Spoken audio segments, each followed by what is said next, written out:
Hello there, I'm Matthew from the product team at Pinpoint, and welcome to the first edition of our monthly product spotlight.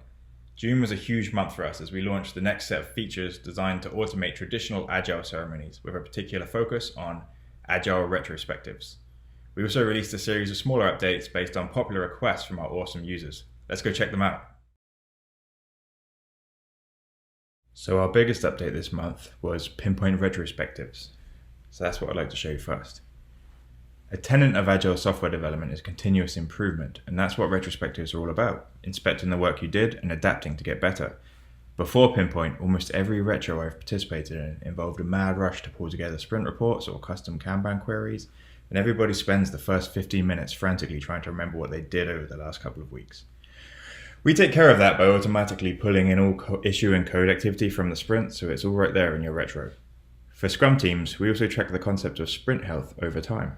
Based on a team's historical sprint data, sprint health builds ranges to determine if a sprint was above average, average, or below average. We analyze sprint data such as planned versus unplanned issues, overall sprint volatility, completion percentage, unassigned versus assigned issues, and more to build these assessments that will continue to get smarter over time with every sprint your team completes.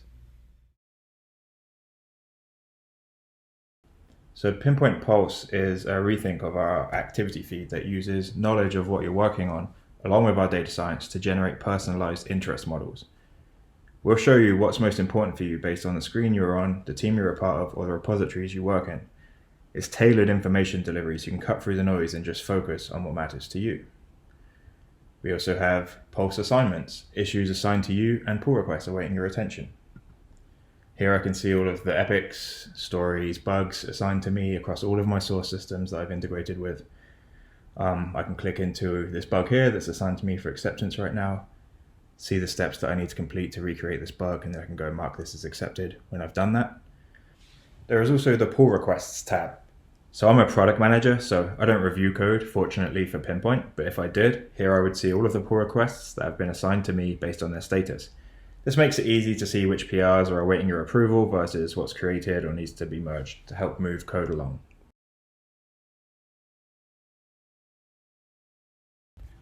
Number 3 on the list is a feature that's been heavily requested by many of our users, and that is the ability to acknowledge or dismiss stand-up flags. We love how our stand-up flags bring issues that require attention to the forefront of our team stand-up. For example, Gold 109. We know that it is unplanned and it was added 2 days after the sprint began, so we want to highlight that for the team. However, the team agreed to add 109 to the sprint after the sprint began. We don't need to see this every day in our needs attention section. We would rather see things that really need our urgent attention, so we can acknowledge this flag by clicking the vertical ellipsis, clicking acknowledge/dismiss, and you will see Gold 109 toggles from needs attention into the open section below. Up until now, we have presented limited information about your organization's repos in Pinpoint, language, number of commits, etc. that you can see here, but we're stepping that up a notch with the new Repo Details view. Let's click in and see. In this new Details view, I can see all of the people associated with my repo, and I can hover over to see the names. I can see all of the pull requests that are currently open for this repo, so we have 6 open and 704 closed. I can see the commit activity for this repo, and I can even see the commit activity split across people. So I can see here that Keegan has 99 commits, Chris has 63 commits, and we can spread that across 30 days, we can look across 90 days, we can even see across all time. We heard our users asking for the ability to keep the side navigation locked open to help keep track of where you are in the application. To help with that, we have introduced this padlock icon. If you click this, your side nav will remain locked open, as you can see. I can see where I am in the application at all times, and it will also remember my settings. So if I log out and back in again, it's going to remain locked. And at any point, I can unlock it, and the navigation will collapse again.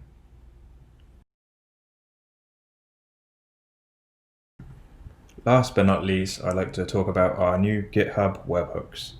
We're building out our integration webhooks so that new and changed pull requests, issues, and commits and other activities from your source systems sync with Pinpoint instantly so you can be confident your Pinpoint data is always accurate and fresh.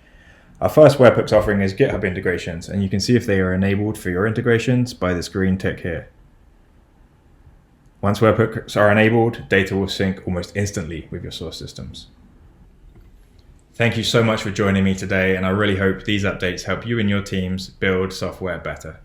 Check out the Pinpoint changelog to stay on top of all the exciting updates that happen throughout the month and read about any of these features in more detail in the Pinpoint Knowledge Center. Thank you again, and see you next month.